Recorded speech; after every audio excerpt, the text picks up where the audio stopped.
it'll change. So let it play for a bit. Then I'll play the education session. Then you walk in. Okay?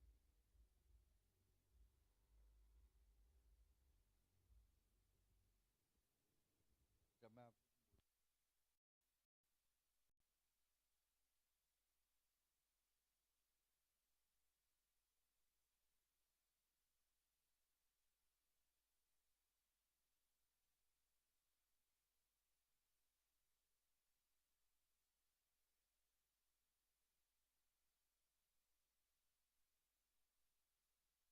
Deep, no walking, huh?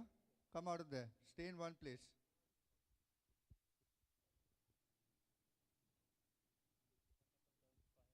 Okay, Anuj, we'll start in 10 seconds.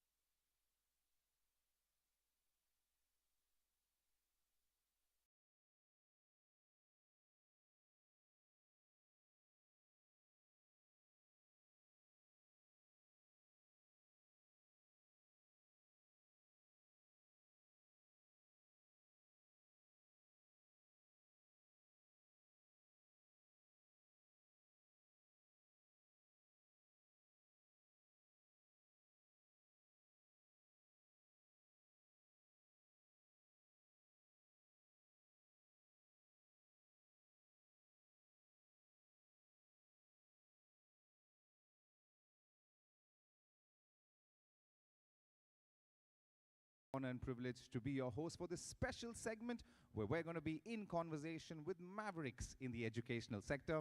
And with me today is one such gentleman, and I want you all to give him a very warm welcome as I introduce him on stage. Ladies and gentlemen, please put your hands together for the Dean of Students' Welfare, Shiksha Anu Southern University, the one and only Professor Jyoti Ranjan Das. Everyone, a round of applause for sir, and I'm going to request him to come on stage so we can have a conversation with him. All the viewers, welcome once again, and please put your hands together for Professor Jyoti Ranjan Das. Welcome, sir. Welcome to the Times Now Excellence in Education East 2026. We're in the beautiful city of Bhubaneswar, and it's going to be amazing to have this conversation with you. So I'm going to start off right from the bat. You are the Dean for the Students' Welfare of your university. In this day and age, how do you provide academic support and emotional support to the students at the same time? Hello. It's a very pertinent question. I hope these are the two sides of a coin. Unless and until you do have emotional touch, you cannot prosper the academics as per your objective and mission too. So in our system, for example, in our own university, SO deemed to be university, we have faculty advisors, faculty supervisors, academic advisors, and also faculty mentors to look after both academic as well as the emotional sense of belongingness. All right, thank you, sir. What kind of initiatives would you have taken at university for students' mental health? It is a very important topic right now. So how do you address any concerns it's like that they have? increasing trend day by day because of the stress of the students, either it's academic load or other social loads, and we deal with by the, what you can say, continuous psychiatric consultation, or you can say intervention by our medical experts, because we have 2 medical colleges, 2 corporate hospitals. So you don't have any problem in that regard. And also we have a quick response team, and we have also counseling weekly. Even if it is very urgent in nature, we immediately address those issues.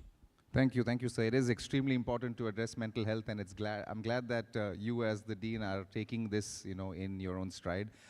Coming from mental health, there is another very important aspect in a student's life, and that is extracurricular activities.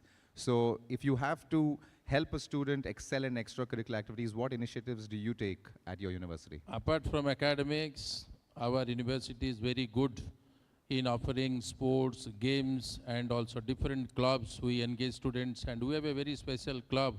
Normally we don't call it as a club or consider as a revolution, that is Jago, which is looking after the unprivileged students of the society, those who are not able to cater the minimum basic needs, either in connection with education or health.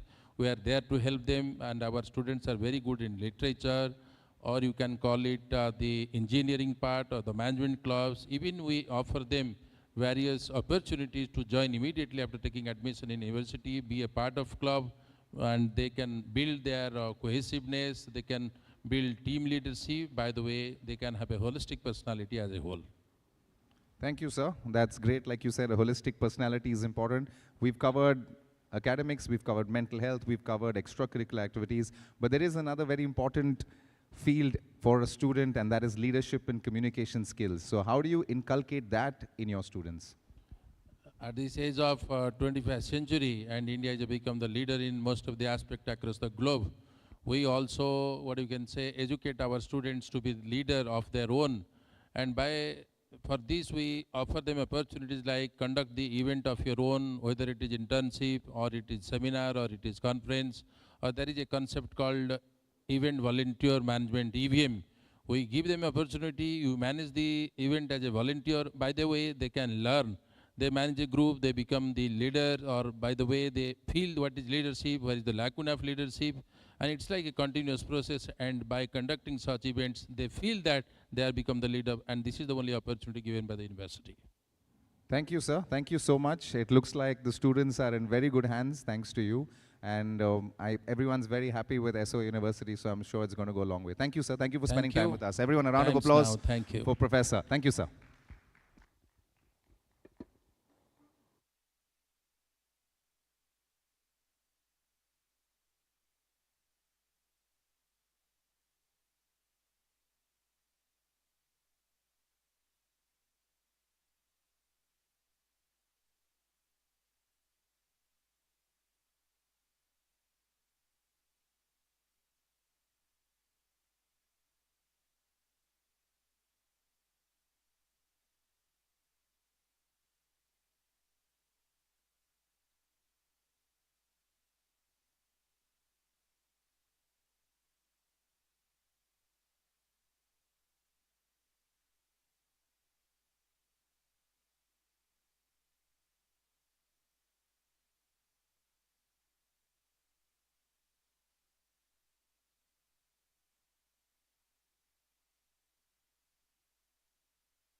Hello, mic change हो गया, दोनों के पास, दोनों mic में mic cube है? ठीक, बोलो बोलो क्या बोल रहे? हाँ, कंपल्सरी, वो हम यहाँ से कर लेंगे म्यूट अनम्यूट। हाँ, हम एमसी का माइक ना भैया यहाँ से कंट्रोल करिए, उनका नहीं होगा।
Hello, hello.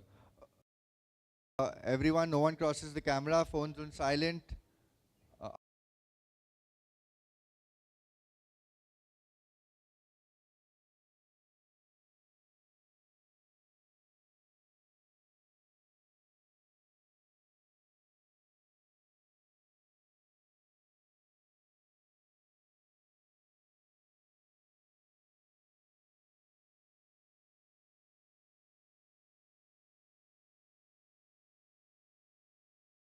Switch now in 2 seconds.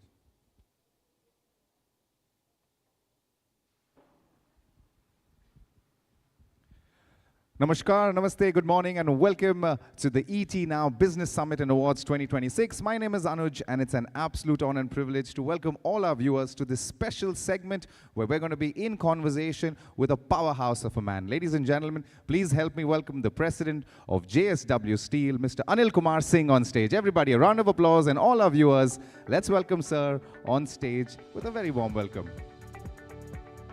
Welcome, sir. Welcome. Good afternoon. Before we begin having a chat with you, I have someone special who'd like to felicitate you as a token of our appreciation for taking the time out and coming here. I'm going to request our Assistant Vice President and Regional Head East, Biman Datta from the Times Group, to please come up on stage and welcome sir. Everybody, round of applause for Biman sir.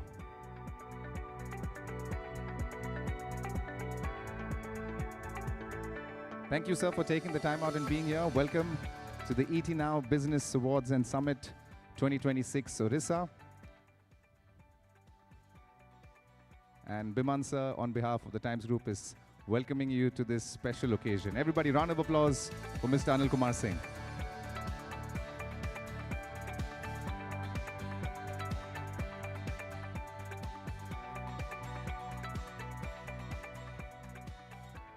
Please take a seat, sir.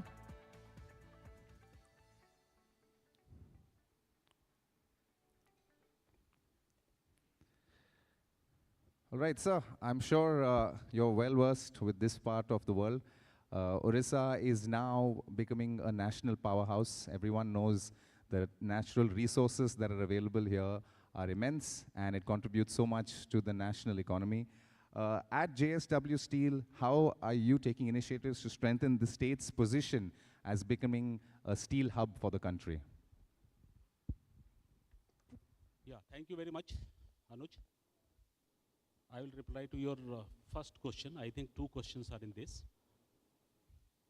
First one is for development of any state.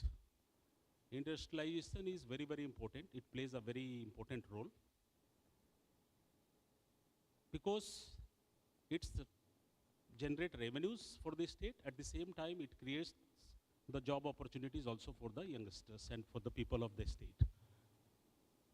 When we talk about the Odisha, definitely this is the state for industrialization. Of course, today Odisha industrial contribution in GDP is hardly 29 to 30%, 35% range. But definitely potential is very high to go in this case. So Odisha being the state, whenever any industries plan to set up industries, first he see the raw material availability, land, water availability, then infrastructure where road, network, rails, port connectivity is important, then manpower. And over and above, the governance is more important because that is the thing based on that any investor will try to invest his money in the state based on the governance only. When we see this Odisha as a state, this is very good that it is one of the state which is having most of the items what I have told you. When we talk about the manufacturing, whether it is a steel, power or aluminum, if you will see that raw material, land, water, everything is available here. And this is the state which hardly few states of the country is having this port connectivity. Odisha is just on the coast, so port connectivity is also very good.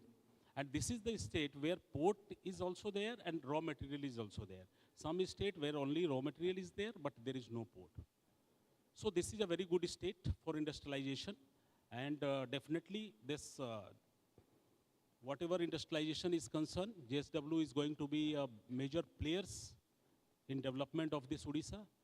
We entered Odisha in 2020, and in last 5 years, our presence has become everywhere, whether it is steel, power, mining, cement, and port connectivity.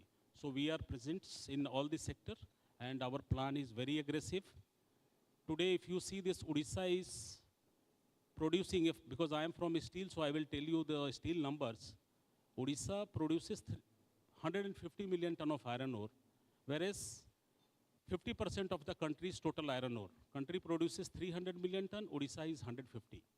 But when we talk about this steel production, Odisha produces only 30-35 million ton of steel out of country's total production of 150.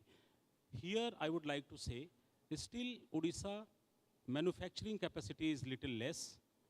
So our Honorable CM is very much aggressive on this, and he has taken lot of initiative to see that lot of steel plants should come, and whatever iron ore is getting produced within the state, it should be converted into steel, and then only it should go outside the state. So that is the one key indicator that industrialization is taking place in the state. And when you have asked about the JSW, then JSW plan is very aggressive.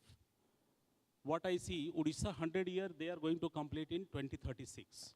When I see the vision of 2036 Odisha, by the time I am assuming today they are producing 150 million ton of iron ore, by the time it will be more than 200 million tons definitely. With that material, state can produce 100 million ton of steel with 200 million ton of iron ore. But today manufacturing capacity is only 35 to 40. So definitely there is a need of setting up a steel plant for 60-65 million ton additional to cater this additional need for this steel manufacturing.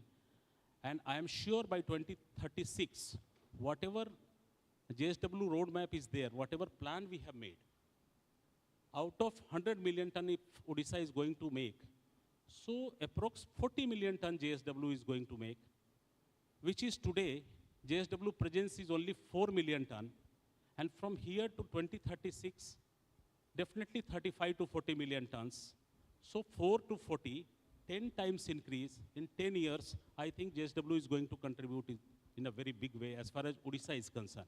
When I have given you the number for steel, apart from steel, because all our businesses, what I told you, that is interconnected. Because mining is related with our steel plant. If plant production goes up, mining will also go up. Power plant, if we produce more steel, definitely more power is required, so we will generate more power, we will put up more power plant. If we make steel, then more slag and fly ash will be generated, so we will put more cement plant. The same way we are putting bigger size ports also to cater our need. So when steel is going 10 times, our other businesses are also going to be increased drastically. This is the plan.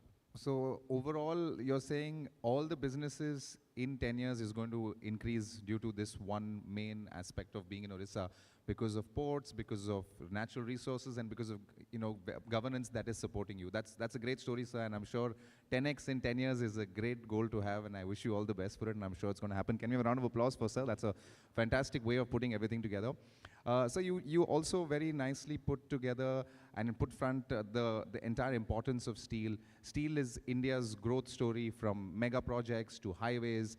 Everything has steel at the core of it. So how is JSW involved in the next decade of development for our country? Yeah.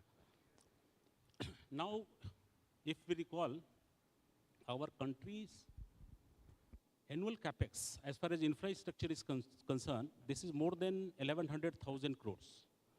For this year, I am taking the number. So when we talk about this much infrastructure, definitely steel and cement is the backbone of this, any infrastructure creation. So we are present in cement also, steel also. As far as steel is concerned, today, if I will tell you, if India produces 150 million ton of steels, we consume also approx the same, 150 million ton, so it is totally balanced. But at the same time, certain grade of steel, certain quality of steel which India doesn't produce, that we import from outside. So that is in the tune of 4 to 5 million ton. Now automobile grade, other things we have started making in the country itself. But that 4 to 5 million ton, whatever is getting imported, that also has to be substituted. When you will ask about the roadmap of JSW in that sense, so definitely we have taken initiative in that. Like that electrical steel, where there is a very shortage of electrical steel in India, mostly it is getting imported. That JSW is setting up a plant and we are increasing the capacity. We have acquired one ThyssenKrupp plant here, so that we are going to meet. Apart from this, our roadmap is there, like you might have heard recently, JFE has collaborated with us for our one plant in Sambalpur. They are coming as a partner, JFE Japan. For one plant, POSCO is also very much interested. They are going to sign agreement with us. So the idea behind bringing this company as a partners to the country is not only to make the money, not only to make the profit, but the steel which we are not making here, those qualities should be brought in. That technology should be brought into the country so that we should be self-sufficient as far as quality steel is concerned.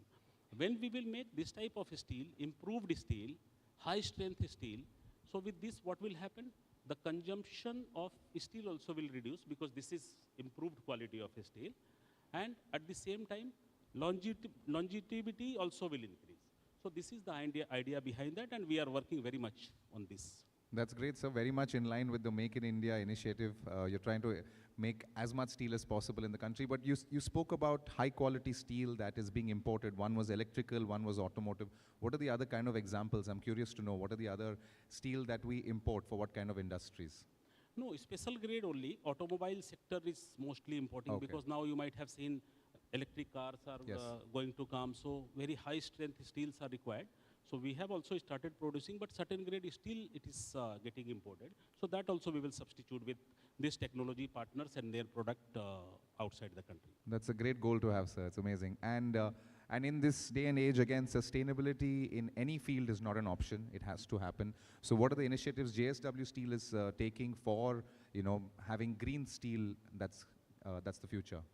Yeah, green steel is the future, definitely. When we talk about green steel, Government of India has also taken initiative on this because now we are 4 trillion economy today and we are planning, our Prime Minister has taken a vision of 2047, third largest economy with $25 trillion economy.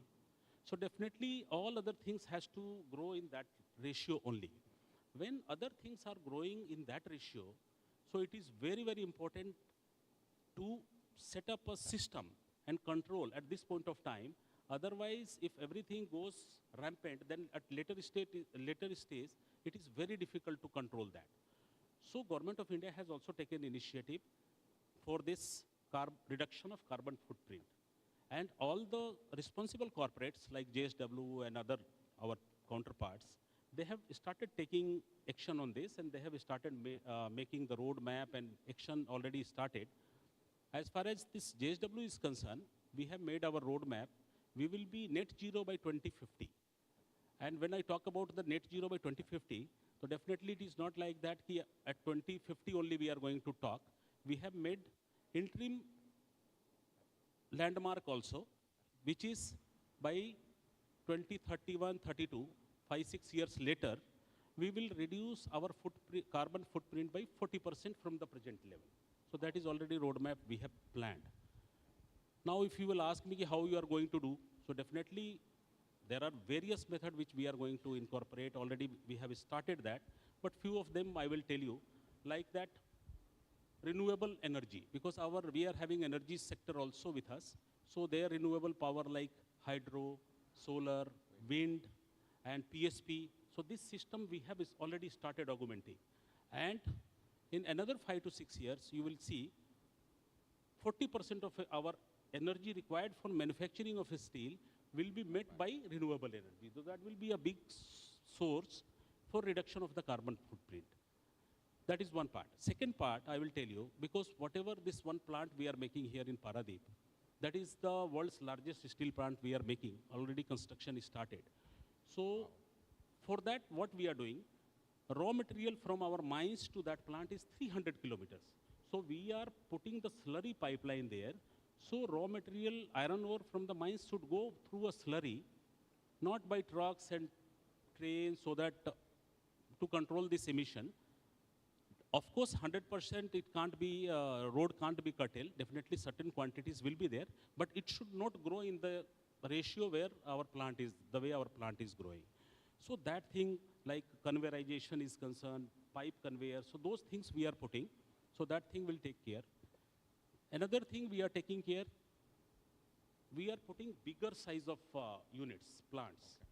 Initially, if you will see old plants, which were 5 million ton plant capacity, there will be 4 to 5 blast furnaces, small size. But here in our module, we are putting 5 million ton single module. Wow.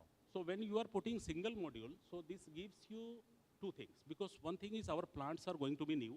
So we are going to adapt the new technology.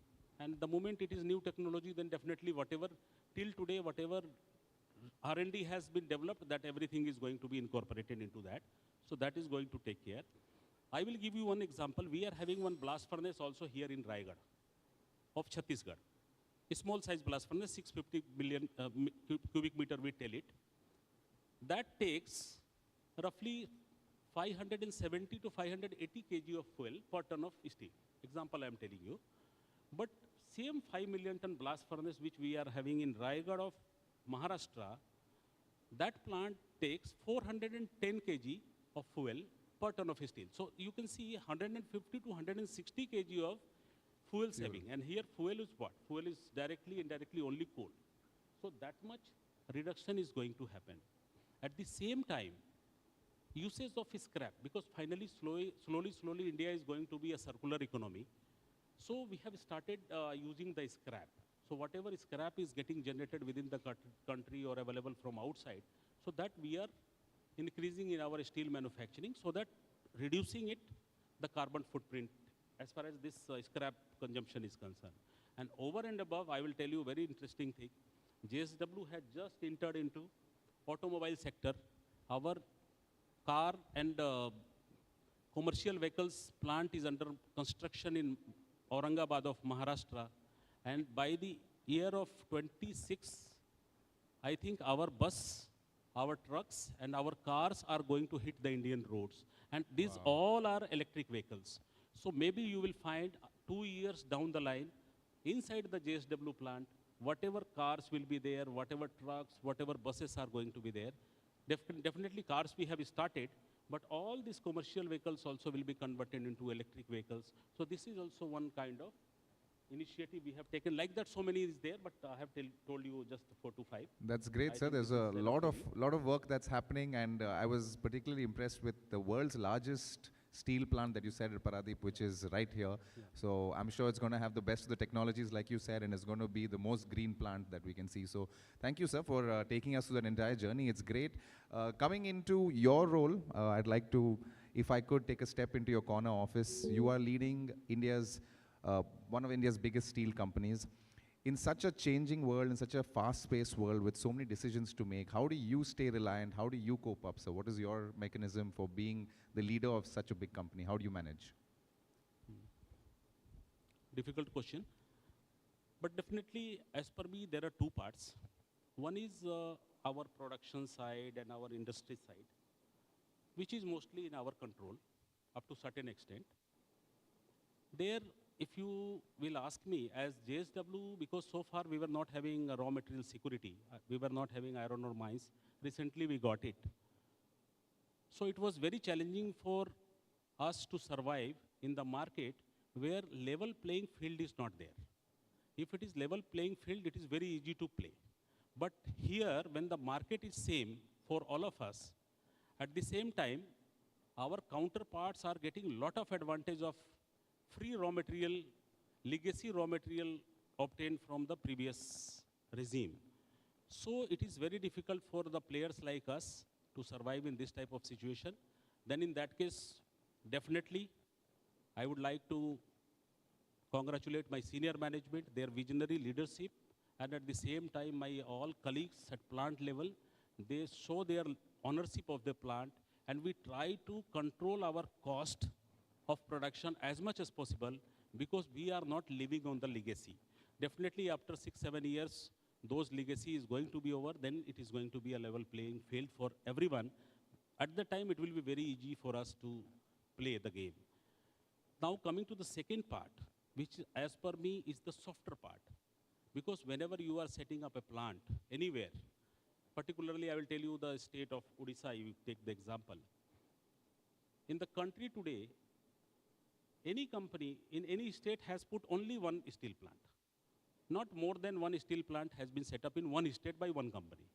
But JSW is the company which is going to set up 4 steel plants in a single state, which is Odisha. And here already one Sambalpur is operational, Paradeep is under construction, Dhenkanal land acquisition we have taken, environment clearance is under progress, and Keonjhar also land acquisition is under progress.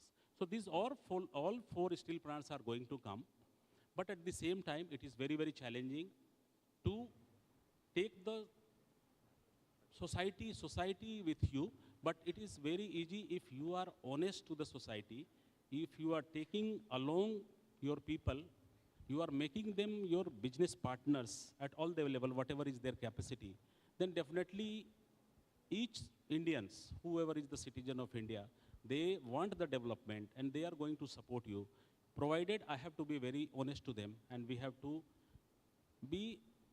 to see that with our growth, their growth also is taking place, whether in the form of job security, whether in the form of their business or whatever may be, they should also get prosper as along with us. So this is my idea. Thank you, sir. That was a great way of putting it together. 4 steel plants in Odisha, I'm sure, is your contribution to this state's entire economy, which is in line with India's $5 trillion vision. So thank you, sir, for all the work that you do and for sharing your story with us. Everyone, a big round of applause for sir. Thank you very much, sir. It was great interacting with you. Thank you for taking the time out. Thank you, sir.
Special segment. My name is Anuj. It's an absolute honor and privilege to be your host for this segment.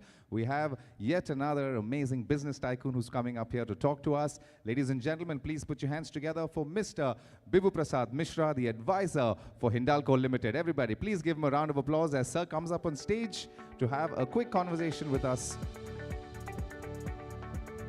Online audience, please give Sir a very warm welcome. Welcome, Sir. And I'm going to request Mr. Biman Datta to please come up on stage and welcome you on behalf of the Times Group. Ladies and gentlemen, a round of applause for Assistant Vice President and Regional Head East, Mr. Biman Datta.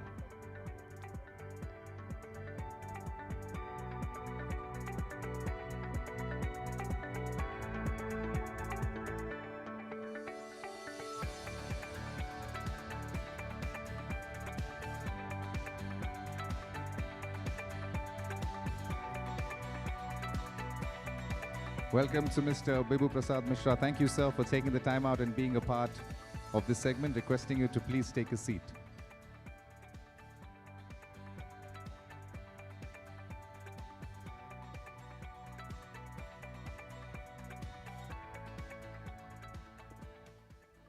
Welcome, sir. Welcome to the special segment of the ET Now Business Awards and Summit 2026. We bring stories to our viewers of very inspirational stories like yours, sir. I'm going to start right off from what you do. Odisha in the aluminum sector is extremely supportive, is extremely natural place for industries like yours to flourish. So tell us, how is the strength of this state important to your business? Okay, see, for making aluminum, you need a lot of power, and that almost costs almost 40% of the aluminum cost is from power. So Odisha is blessed with a lot of coal resources and water. So from that, power is quite easy. And then also the 30% of the cost is coming from from alumina. Odisha is blessed with alumina. Almost 50% of India's alumina or bauxite is in Odisha. And from that, and it is a very, very good quality bauxite. And from that, we produce alumina. India has got almost 8 million ton of capacity, but most of that is in Odisha. So with all these two advantages, what happens is also there is a consistent help from the government. If I see for last 40 years or so, when I'm involved with Odisha's aluminum industry, it's great cooperation. Sir, I'm sure it's a great place to be in for the aluminum business, and it's naturally blessed for the metal sector. Coming to aluminum, sir, from EVs to defense to renewable energy, aluminum is at the heart of all these sectors. Yeah. So how does your company at Hindalco see this as a potential to grow? See, any economy, when it goes through a growth phase, the initial aluminum is used in the power sector. And later on, it comes to the building construction, and when it is a sophisticated user and a developed economy, then it comes to use in EV, use in sophisticated packing systems, food, beverage, medicine, packing, all these areas. So Hindalco, unlike the other main aluminum producers, is deep into the downstream. So almost half of our aluminum is going for the downstream industry, where we are in the modern fields like EV, we are in the electrical and all the traditional ones, and we are also in a phase of transition from the traditional use of aluminum to the modern use of aluminum. So in all those areas, we have done a lot of capital investment. Just recently, we did one of the largest rolling plant in Odisha, in a plant called Aditya Aluminium, and it is near Hirakud. So with all those sort of things, also we are into the defense.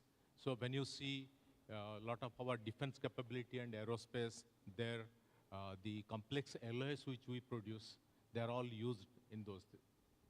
Okay, that's great, sir. And from business coming to the environment, ESG has become a mandate now. How is your company keeping in line with the new environmental standards and helping, improve the quality? Yeah. So here I will, there is a, there is a way, it's a global way of measuring the ESG. So it is called Dow Jones Sustainability Index. So when I was heading the manufacturing and we thought of participating in this, we thought that, we have got the competitors, big ones like Alcoa, Alcan and all those big players. So will we be successful? But we decided to participate. And to our surprise, in a very complex way in which they do the ESG measurement, Hindalco came out as the first at the topmost. And from that time, in the last 6 years, we have maintained that position. Okay, so it is a lot of work in terms of doing the environmental things where it comes to doing the specific consumptions, reducing the waste, optimum use of your resources, improving your people, having the corporate governance, having gender diversity, supporting the employees on their growth phase, working with the community, having your biodiversity plan and implementing it. It's a lot of things, it's a very, very big area and all. And with this one also, what has happened, we have learned a lot. And as Hindalco, we understand that everything is not about profitability. Some of the profitability we have sacrificed in this journey, but that is okay. That goes as per the value of the Aditya Birla Group. And we have done a lot of those things because also it is a mega trend. The next 10 to 20 years, if any industry has to survive, they must choose this path. There is no other alternative. It's inevitable, right? So like they say, environment is the future, and if we don't take care of it, it's going to be a problem for us. And it's great to see all the initiatives you do, but there's a lot of factors that go into a ESG score, and Yes. there's quite a bit of work to be done on that front. So I'm sure you have a dedicated team that's looking at how to improve environmental efficiency. So thank you for taking us through the journey, sir. You've been a part of large-scale manufacturing for decades. You said 4 decades now.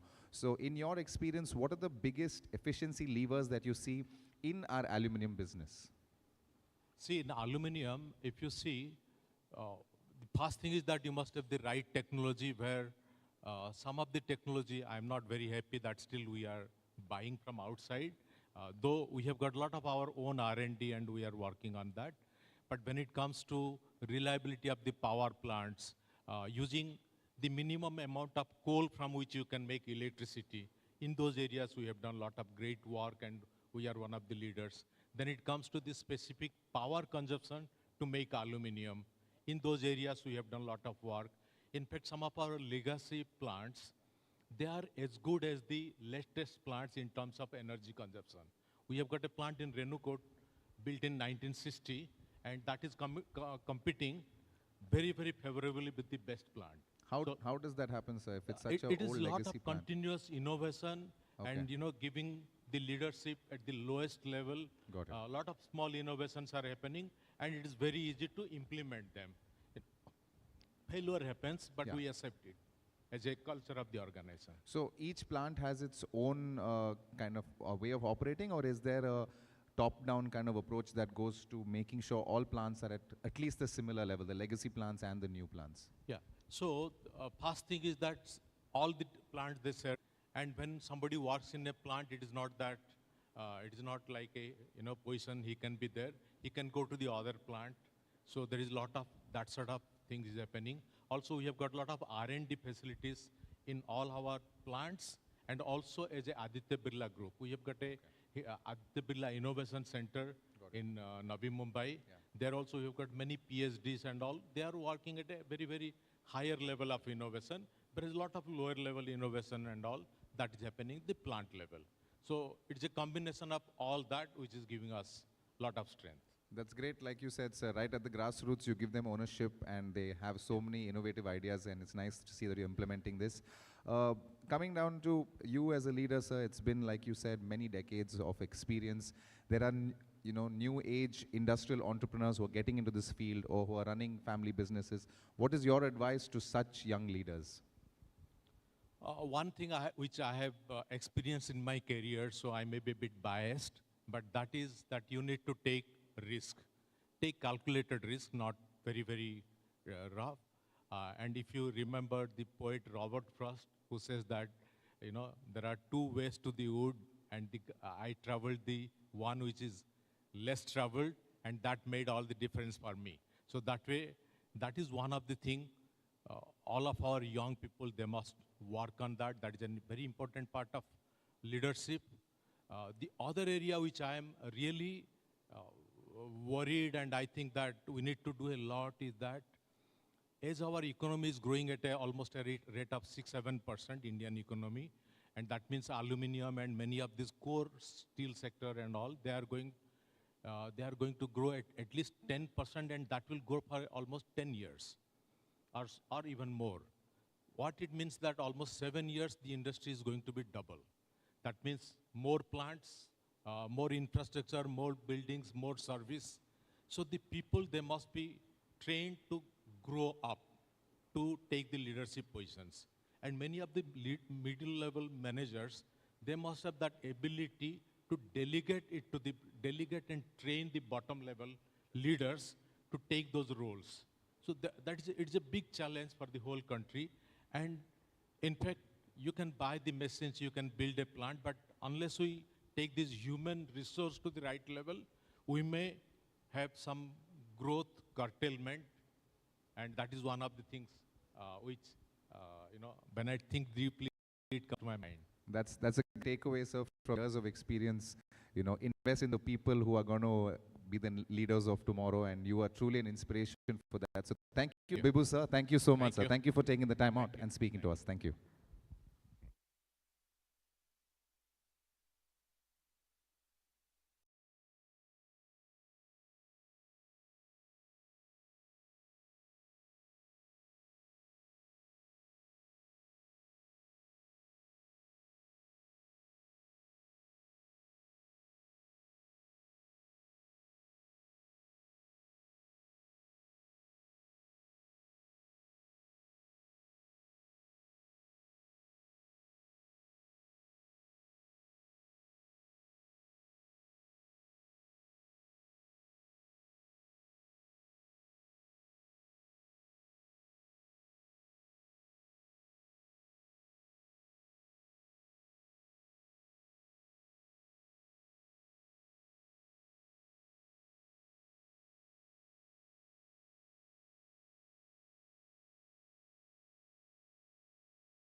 Awards. My name is Anuj, and it's an absolute honor and privilege to be your host for this lovely segment where we're getting to meet with business tycoons, leaders who gives us so much inspiration. I have one such gentleman with me. Ladies and gentlemen, please put your hands together for the CEO of Vedanta Limited, Jharsuguda Aluminium Business, Mr. C. Chandru. Everybody, a round of applause for the amazing Mr. Chandru.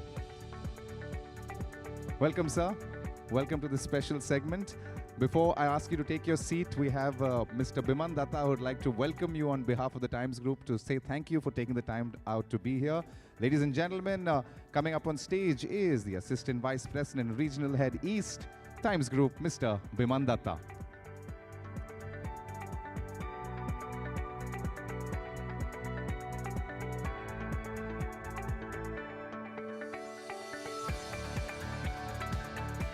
Everybody knows how busy Mr. Chandru sir is. He's taken the time out of his schedule to be here to talk to us. Very special indeed. Thank you, sir. Thank you.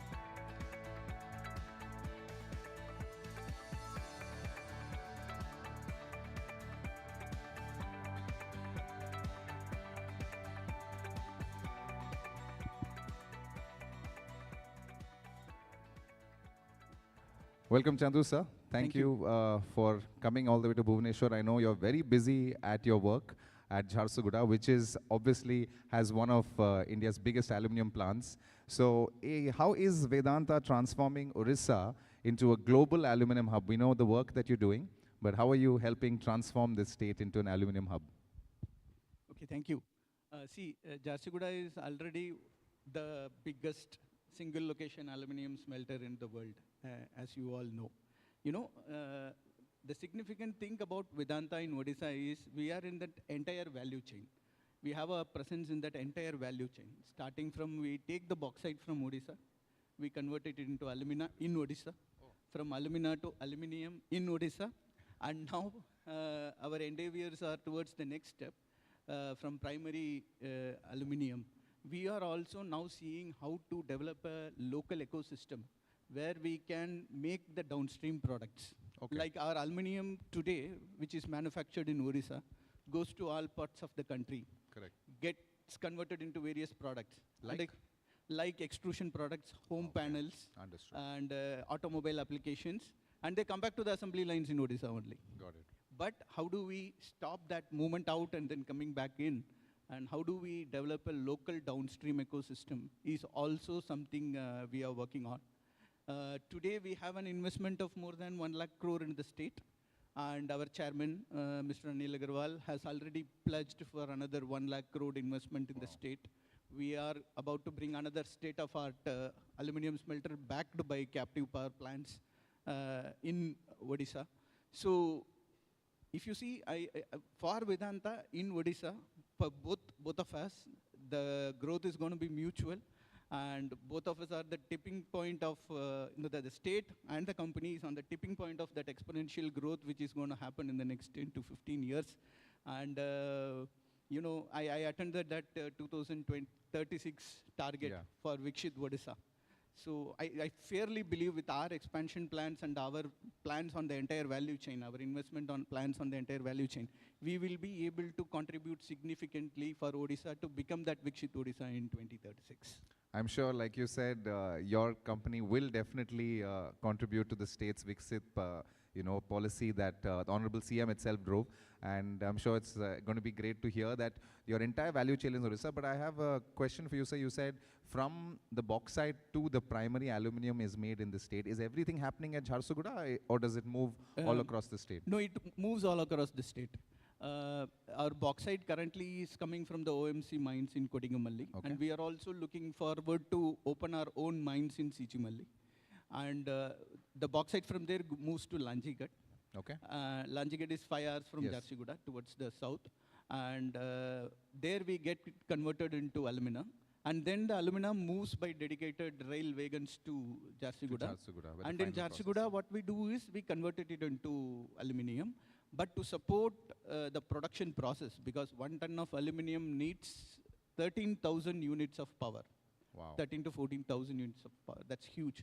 So we have a 3.6 gigawatt power plant, which is a backup which is our own captive plant, except for the 600 megawatts which connected to the state. The 3 gigawatt plant which supports our aluminum production.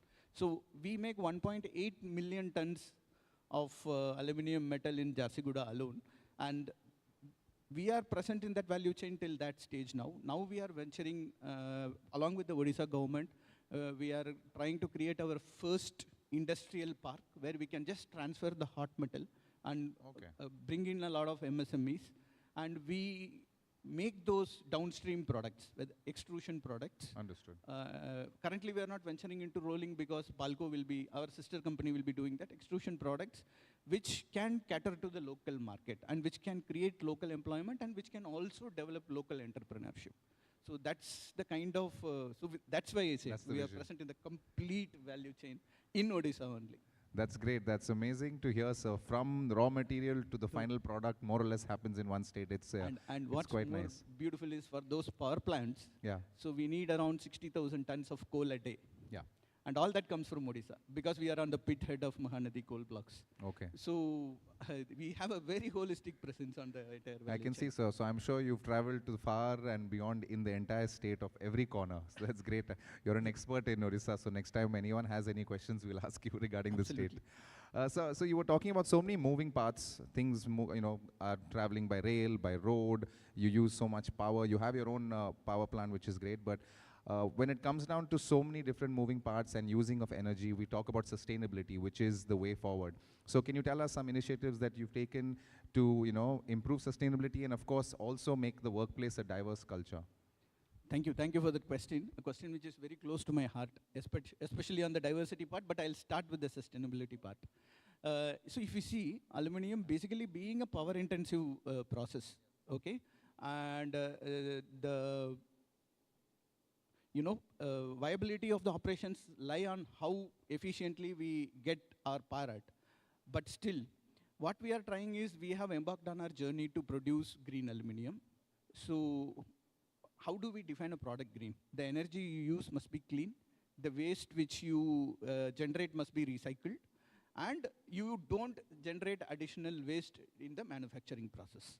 So for us, the biggest challenge is getting that power green. So we have already signed MOUs of around 800 megawatts, which is on a round-the-clock basis around 270, 280 megawatt with our sister concern to give us green power. And we have already started getting some 60, 70 megawatts, and this will slowly ramp up over the next 3 years. So the energy, we are trying to make it clean. And we are also seeing the biggest byproduct which we generate in our operations is the fly ash. How efficiently we manage our fly ash, put it into sustainable use for road construction, of filling up the low-lying areas, filling back the mines which are already, exhausted. So using the waste in a very sustainable way, which is so environment friendly. And the third and the most important thing is water. Since we make 3 gigawatts of power, we consume huge amount of water. So we actually are a zero liquid discharge plant in our smelting, and in our power plant we are still working on it, but we will be there in in the next 4 to 5 months. But we have brought down our specific water consumption by around 15%, down by 15%. So on a scale of around 150,000 meter cube per day types, that's a huge saving. You can give water to 3 to 4 villages by that. So that's on the water part. So that's our presence on the energy, water, and the waste part, which makes our product green. We already are making around 10-12% of our production as green production, which we have branded in the name of Restora.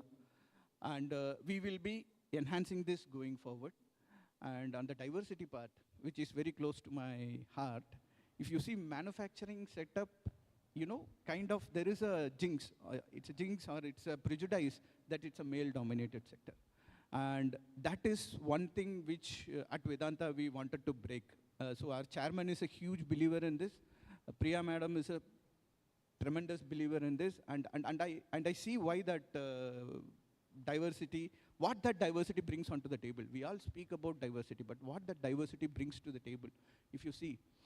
And I don't limit diversity to getting female people alone. That's alone not diversity. Correct. For us, at least in Vedanta, diversity means bringing people from all corners of the country, from Kashmir to Kanyakumari and from Gujarat to the northeast. And we have that population mix inside Jharsuguda, not the sector, inside Jharsuguda. And how do we create, and we bring in, obviously, our 20% of our executives are females, and we are slowly pushing that up. 6% in our business partners visit the brown collar job. Okay. We already have brought in females, and we are slowly pushing that up. We already have one of our pot lines completely being operated by females. Okay. One of our locos, you know, the engine of the one of our locos being fully operated by females. And those people came to the same stage a couple of months back, and they put up a show, you know, that was well received. And now we are embarking on a journey where we are putting up one power plant completely operated by females. So those are initiatives close to my heart. Apart from this diversity, we also promote bringing people who have a, you know, who have a different sexual orientation, who are transgenders. Got it. And last but not the least, how do we create a space for people with different abilities? Identify those places, bring them in. So if you see holistically, we want to create a vibrant culture where everybody can come and work purely based on the merit and not based on their gender, sexual orientation, or their disabilities, but on their strength, they come, work, and flourish and thrive in our organization. That's the kind of culture we want to create. What it brings it, the way every person approaches a single issue becomes different. You have a problem, and the solution becomes diverse. Everyone approaches the problem, everyone gives a different solution. So that makes our company very agile. And we are able to maneuver the market conditions with much more agility than our competitors because of those diverse views. That's a very interesting way that you put it, sir. Please give sir a round of applause. I've not spoken to many CEOs who have the passion that you have to bring diversity into the work culture, and it's great. And the way that you said that because we are diverse, we have diverse solutions to diverse problems, which is an advantage. A lot of people back in the day used to look at it as a disadvantage, and it's great that you're changing the entire landscape of this. And maybe that's why Jharsuguda is called Little India. I mean, everyone says it's a little India with multiple cultures, different people, you know, from all over the country and in one small place. And I'm sure at Vedanta, all these initiatives are really the reason for it. So thank you, sir. Thank you so much. Another thing that I wanted to bring to the table was you are very reliant on Odisha, like you said. The entire state is what gives you your entire raw materials, and the business is reliant on the state. So there are many local communities in Odisha who I'm sure work at your plants, at offices, and different places. What are the initiatives that you're taking to help them in terms of improving their skill, improving their economic welfare, mental well-being, and everything like that? What are the initiatives that you're taking? First of all, I would like to set a vision statement here. I mean, what we want to achieve. When you talk about community management, I know, we fundamentally believe we want to reach a state where the community is our brand ambassador. You know, if there is some problem to Vedanta, the community comes and stands for us. That's the kind of, that's where we want to reach. We want them to be our brand ambassadors. How do we do that? Direct employment. So we are, you know, every day having 12 to 15,000 people coming inside the operations. 3,000 executives, and rest is on the business partner roles. And 80 to 85% of this population comes from Odisha. And another 80% of that 80% is from the local district. That's what we are aiming, and slowly we are trying to push it further. And that itself has an impact on 15,000 families. And apart from that, we are working on grassroots level in the field of education, women empowerment, child nutrition, and also grassroots level sports development. Okay, so we are also running a couple of self-help groups. You know, when I go there, it's very inspiring. There are around 5,000 females associated from the nearby villages in those self-help groups. And I think they now turn around money in crores. They lend to each other, support to each other, and then the interest is the earning which they have. And it's a self-thriving ecosystem which they have created. And the kind of engagement you can see, and more than the money, it's the purpose I can see on those people's eyes when you meet them, and the satisfaction which they have, that I am contributing positively to my family and indirectly they are contributing to the country and the state by employing themselves. So that's a great thing. So we have a direct impact on 7,50,000 people in the state through all our CSR programs. And we also are trying to take up some of the native sports of the state, like archery Okay. and hockey. Hockey I'll speak about, Yeah. but archery is something we are trying to develop. But on hockey, you also know, so though it is not CSR, but we thought that we being such a big, having such a big presence in Workforce, Odisha, yeah. we should do something for hockey. So the Vedanta Kalinga Lancers You know. is one team we have been sponsoring, and this time, I'm very happy to say they won the championship. I know. That's And what I was they gonna say. won the Congratulations for championship, that. and we are so proud of that. So yeah, so that's all I can remember, I can say, but the impact is much more and far beyond what I can put it up in words. But this is only we are only half done. We still have a long way to go. That's great passion, sir, that you have, and thank you for the work that you do for the local communities. It's great, and it was nice how you outlined it so well. And congrats on the hockey win, by the way. It was great. Thank you. Sir, coming to you as a leader, it's such a high intensity role that you have, especially in the aluminum business, large scale manufacturing. How do you navigate any challenges that you have and still have such a nice smile on your face? How do you do it? Okay, a little, see, there is two terms, there is called pressure and there is called stress.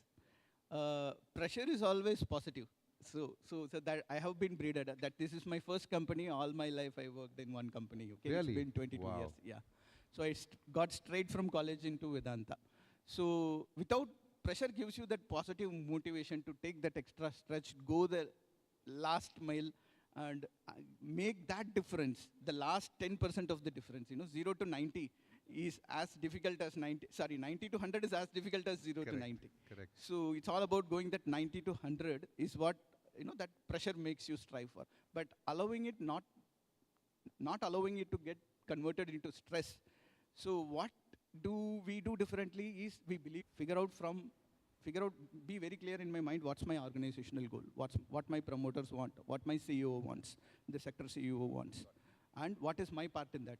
And I break that my part, fragment it into small goals. If I try to eat the elephant as a whole, nothing is not going to gonna happen. It's all about how I slice it into small pieces and, make that goals flow till the last level. And how do we put a review mechanism to see whether it's happening on a daily basis, some things, weekly basis, some things, Monthly fortnightly, sometimes, yeah. monthly. Everything requires a different level of review, so do it accordingly. And how do I make sure I make 60% of my time for the future, for making a better tomorrow, for the company, for the community, and for everyone.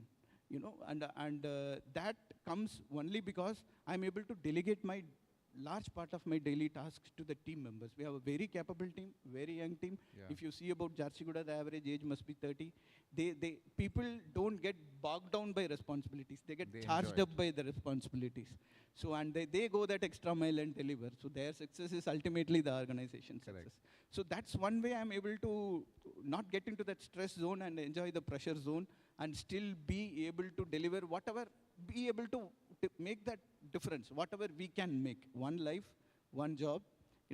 See it as an opportunity rather than a job, and see what positive impact we can make in the life of the employees, the communities. That's the way I see it, and the pressure goes off. That's great, sir. Pressure and stress. It was nice how you differentiate both. But for most of us, it's the same thing. But it was nice how you said pressure is positive, stress is something it shouldn't get converted to. Thank you, sir. It was great talking to you. Your energy is infectious. I'm sure all our viewers have got a master class in leadership from you. You truly are an inspiration, and all the very best for all the goals that you set, sir. Thank you so much. Thank you for the opportunity. Thank you. Thank you, sir. Thank you very much.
Namaste. Welcome to the ET Now Health Ranking and Conclave 2026 Odisha. This is a special segment that we have for you. My name is Anuj, and it's an absolute honor and privilege to be your host for this wonderful segment where we're going to be in conversation with some game changers in the healthcare and education space. And I have one such person with me.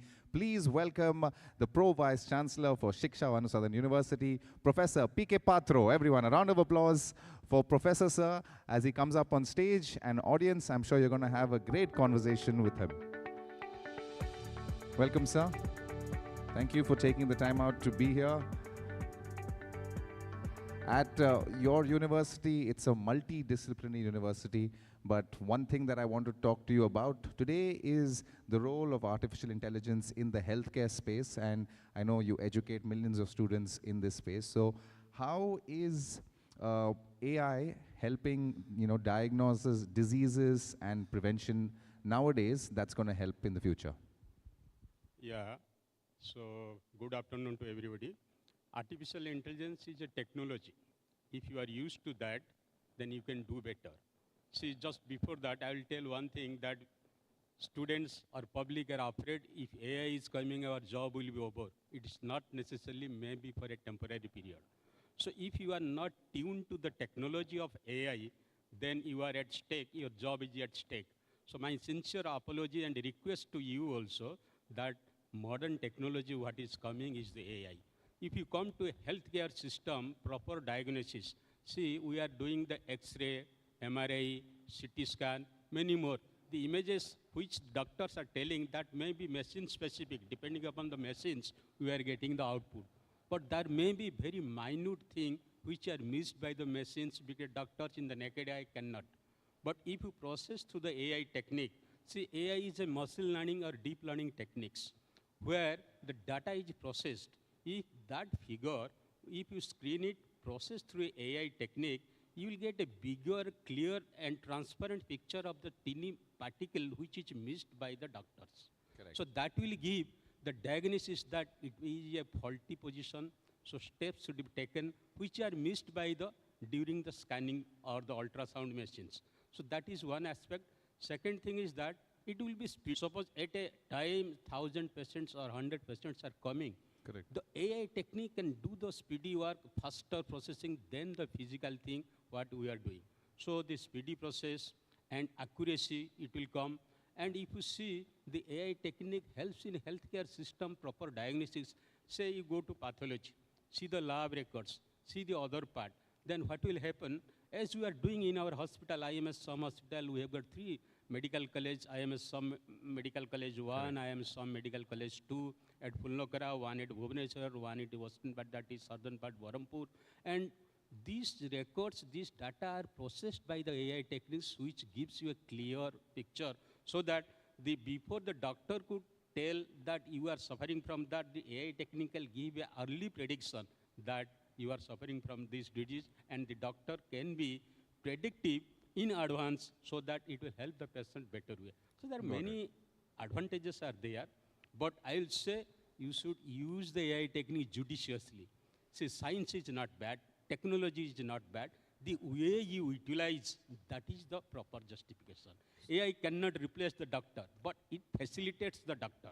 That is my simple request to all of you that AI cannot replace the doctor, cannot replace the faculty members, but it facilitates. It is a helping tool, helping hand. We should take advantage of these AI techniques. And accuracy is concerned, speedy is concerned, early prediction is concerned, bigger data analysis is concerned, AI is there.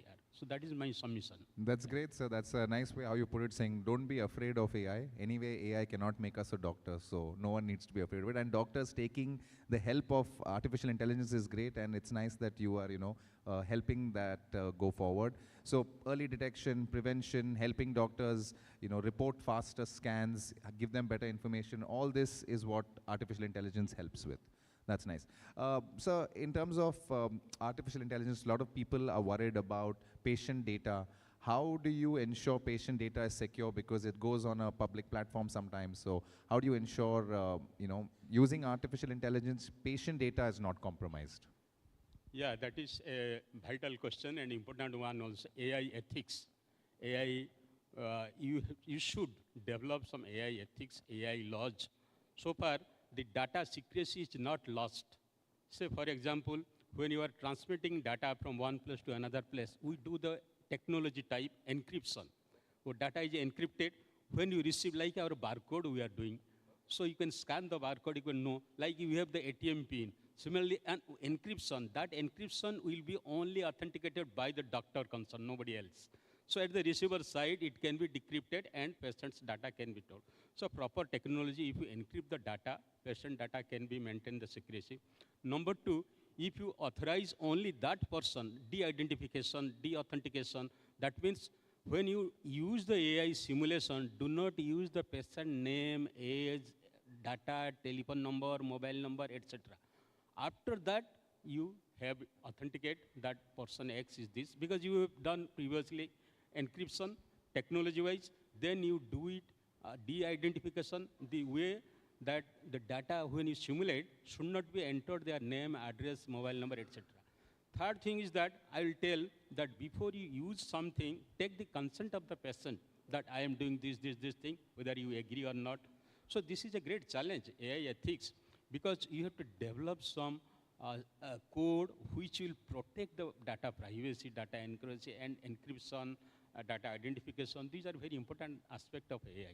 And we face a challenge that how the AI data can be transmitted without losing the information, and also it is properly encrypted, decrypted, and also faster processing can be done without any patient's data. If you see Aadhaar data, if it is misutilized, then the patients will be at stake, the people will be at stake. Similarly, the doctors should be authorized only, the concerned doctor, that I am using and I have to do everything. So that way we take the risk that while using the AI technique, we must be very much accurate on that. Got it. And in your university and all the 3 hospitals that you have in Odisha, is the training being given to doctors and to future students about how to use AI responsibility? Is that something that you are taken up as an initiative, sir? Yeah, we have done. You see, in 2023, later part, November, December, the SOM hospital has done 40 robotic surgery in orthopedics. Wow. Dr. Aniruddha Das, who is a professor, he has done. And see, these are all success. There is no infection rate, less pain, and recovery rate is faster. And we are utilizing the robotic surgery through using AI technique through some specific machines. And 40 such we have done till now, and it is very successful one. Similarly, in also our biotechnology department is doing some robotics operation. And see, in dental science, we have one cancer simulation kit being developed. Oh. It is being protected by a Bombay-based company. Biotechnology department, eye ointment has been developed. It is being marketed, protected.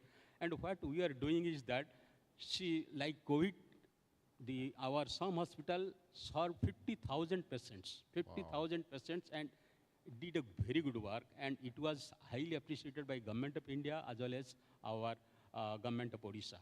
Covishield and Covaxin, besides that, some 4th stage clinical trials was done in our hospital. So where the mortality rate is very less, hardly 1% or 2%. So we serve the people, and we have been used. We have a Atal Incubation Center where the doctors, engineers, because of the cross-disciplinary, as you have told, agriculture is there, veterinary is there, pharmacy is there, nursing is there, health science is there, engineering is there, law is there. So we take the help of AI ethics that our law professors used to guide us also. Yeah. And doctors, they used to say how to simulate this. We send it to engineering college that you take this data, do not leak out this data, maintain the privacy and secrecy, and then simulate it. See, if the data is correct, simulation and everything is correct. Correct. So this robotic surgery arts through the AI technique, we have been used to that, and we suggest that this should be adopted in many more medical colleges, so that by using this robotic surgery, the patient gets a relief. Quick recovery is there, and no tissue injury, less tissue injury is there, less bone dangerous or bone fracture or bone damage is there, and so you can say they are getting a speedy recovery, and also there is less chance of any infection also. So this is a very good step we have taken. That's great steps you've taken, sir. So with all this in mind, do you think in future Odisha is going to become a leader in AI-based healthcare? I say yes, because see, recently our government of Odisha has adopted a policy, AI policy 2025, where at the first phase, we have taken that youngsters through some startup innovative idea should develop the AI. Government of Odisha is promoting it, and as per the Viksit Bharat 2047, we are also doing the startup thing, and our Atal Incubation Center is promoting also.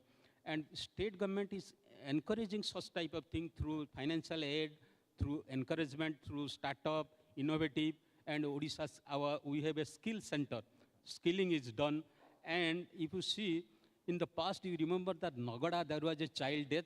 Yeah, to take care of that, government of Odisha had set up a telemedicine and healthcare telecamp, where in the district of Koraput, Raigada, we have been serving to the child care and mother in the maternity type, so that the poorer people who are this thing, they used to get free medicine, free camp, free service. That's the government of India initiative.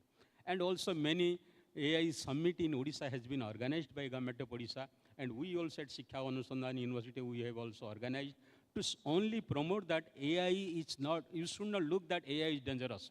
It is the helping hand. Like we help each other, so AI will help each other and move the AI in a proper direction. See, nowadays, see, one thing I will tell the students, you give any assignment, they use chat GPT, sir, this is thing. But you may use chat GPT, but use your own brain. Artificial intelligence is artificial. You use your natural intelligence to motivate it to get the proper, because he is the human being who controls everything. AI has never told that you research this building, so we are using in missile technology, rocket science. So proper utilization, proper use of technology is requested to each and everyone. So AI is the era of AI. We have to change it, because see, so many countries like China, Russia, US, they are developing. Why India cannot? Time will come, India will also surpass everything. Nobody thought that India can put a step on moon, but we could do it. And the whole world is wondering how India could do it. So we can be, and I am 100% sure the Gen Z, the way the youngsters are coming, the innovative idea, the curiosity, the brain they are developing. You might have seen that recently in our, this thing, a 13-year age is doing a,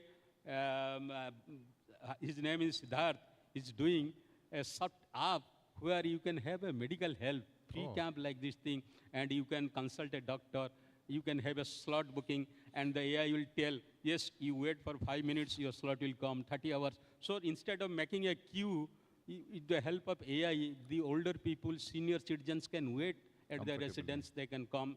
So these are many techniques, many development. Young brains are really, and we have got more than 50% youngsters. Correct. Our country is proud, not like other countries like China or Russia, where the older age people are more. But we have a younger generation on which our Honorable Prime Minister depends upon, and there is a AI summit recently done at Delhi. Correct. For 16 to 20th, and it was extended for 1 day. I was lucky to have a participation in that. Very nice. So we discussed many more things in that, and the emphasis is given to young brains, young people, young startup, and innovative ideas. Thank you.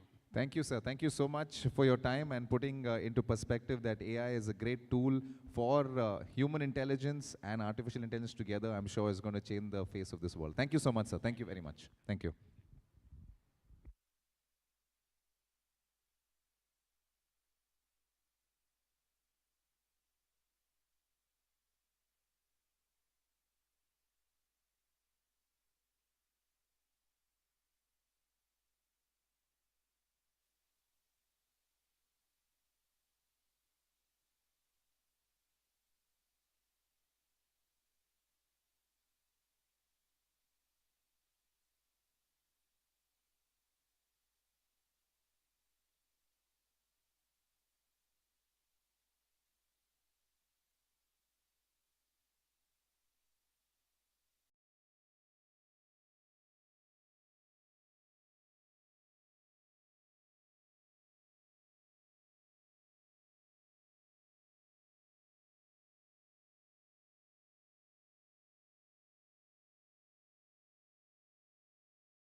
Namaste, good afternoon, and a very warm welcome to all our online viewers to the Times Now Excellence in Education East 2026. My name is Anuj. It's an absolute honor and privilege to be your host for this special segment where we're in talks with world leaders in the education space, and we have one such person with us. Ladies and gentlemen, please put your hands together for Director of Corporate Relations, Shiksha, Southern University, Mr. Ripti Ranjan Das. Everyone, a big round of applause for Mr. Ripti as he comes up. Welcome, sir. Please take a seat. Thank you for joining us, sir. Thank you so much. Extremely special to have you on the stage, and Likewise. SOA University is doing a great job in the education space. But we also like to talk about the partnerships that you build with industries, which will help your students get better placements. So what are the initiatives that you're taking for that? Okay, so I'll explain you what exactly we do in terms of placement activities we conduct for students, and what are our plans in interaction with the companies, our outreach programs. So whenever it comes to placements, there are two aspects of it. One is the companies, the corporate outreach, and the other part is students, development of students. In corporate outreach, we have a huge setup of manpower who are engaged throughout the country, and they are part of our corporate relation team. Like in Bangalore, in Hyderabad, in Bombay, in all the cities, we have our offices, and our people are working there round the clock. So our entire objective is to connect with all the companies that are into campus hiring for various courses that we are offering, starting from engineering, management, law, pharma, everything, and try to connect with them, with the students directly. So in that process, before we conduct any campus drive, the first point is to give that platform to companies, to students to understand each other. In that process, we conduct a lot of workshops, we conduct a lot of events to give that confidence among companies, about our students, about the organization. That is the outreach part. And when it comes to students' development, our work starts from very first year of the degree students are into. We try to develop them as per the industry standards, as per the requirement of the companies, so that when the companies comes for hiring, they're in a proper stage. Okay. So it takes around 1.5 years to 2 years for students to understand what the corporates are looking at. And it never starts with placement, it always starts from the training. It starts with the development part. That's great. So a lot of work reaching out to industries who are the right people who will hire your students is more or less what the work that you and your team do. But what do these corporates actually want? What if young students are watching this, what are the skills and the competencies that they must develop to be a good candidate to be hired? What do you think? Wonderful question, actually, because in recent times, a lot of things have changed in corporates. If I talk about, let's say, if I go back 10 years back, then the requirements from the companies were very basic. Like if you're, let's say, studying engineering and computer science, you can be hired if you are good at Excel. Okay, but that's not the case anymore. Now, no, it's a question among everybody that how you are able to fetch good placement for your university despite all the challenges in terms of AI and the reducing manpower requirement from the companies. But that is true, actually. But at the same time, the companies are looking at universities are offering more than the education, more than the basic requirement of any course. Like we have signed many MOUs with the companies hiring from our university to develop students as per their skill set. If I give an example, suppose a company is looking at full stack development of Java. Now we have partnered with some of the organization to give the course for 3 months. So before company is coming for a hiring, students are ready with the knowledge. So the trainability time of the companies are reducing. So they are giving less resources to train the students. So it's a win-win situation for the companies and for the students. So likewise, we conduct a lot of workshops before campuses. Some of the companies are coming for guest lectures. In some of the companies, we share our outlook about what students, some of the students are good at. We offer them very early in terms of internship. So a lot of programs we do. to source that gap. That's quite a bit of work that is involved in, improving the chances of a student getting hired. Like you said, 10 years back, it was much easier, and now ever-evolving landscape. So that's great work you're doing, sir. But for a student, how important do you think an internship or a live project is to improve their chances of getting placed? It's very important because it's no more bookish knowledge uh, is, is getting considered by the corporates.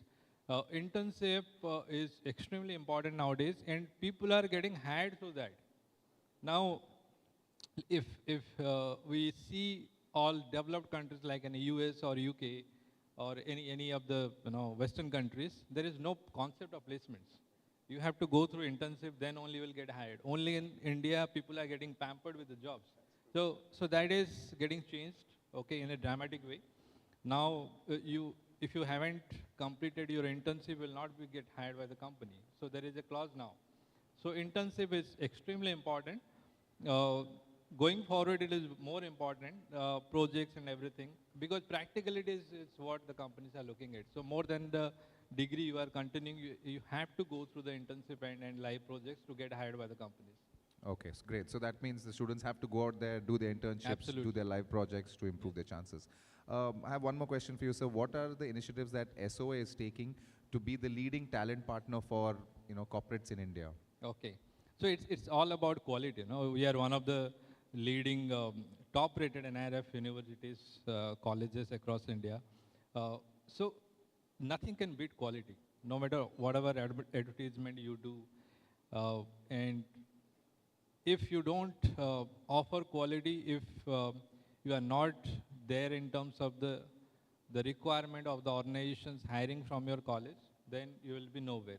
So our constant endeavor is to improve quality. And in that way, we look all the parameters starting from academics, from students outreach program, then our corporate outreach, like, by next month we are going to host our annual engineering conclave. That is the biggest in India that we are doing with your organization Times Now, where we host more than 100 companies. And it's entirely sponsored event we do every year. It's like a celebration. Like we invite all the companies to interact with 5,000 students almost over 2 days period of exchange of ideas and everything, innovations, project exhibitions. So, so we do a lot of programs and events that showcase our strength, that showcase SOA as a brand, and it definitely helps the college, help the company, help the students. That's amazing. Thank you so much, sir, for sharing your young and dynamic vision for helping students be better candidates. Thank you very much for the work you do. Thank you, Mr. Anuj. Thank you so much. And thank you for being here, sir. Thank you.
नमस्कार, नमस्ते, good afternoon आप सभी को मैं ET Now business award summit 2026 Orissa में हार्दिक स्वागत करता हूं। मेरा नाम है अनुज और मैं इस सेगमेंट का आपका होस्ट हूं।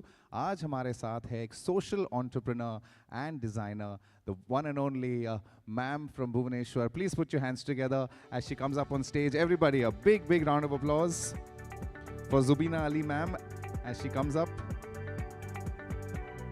To all our online viewers, हमारे साथ है social entrepreneur and very great fashion designer from Bhubaneswar, Zubina Ali ma'am.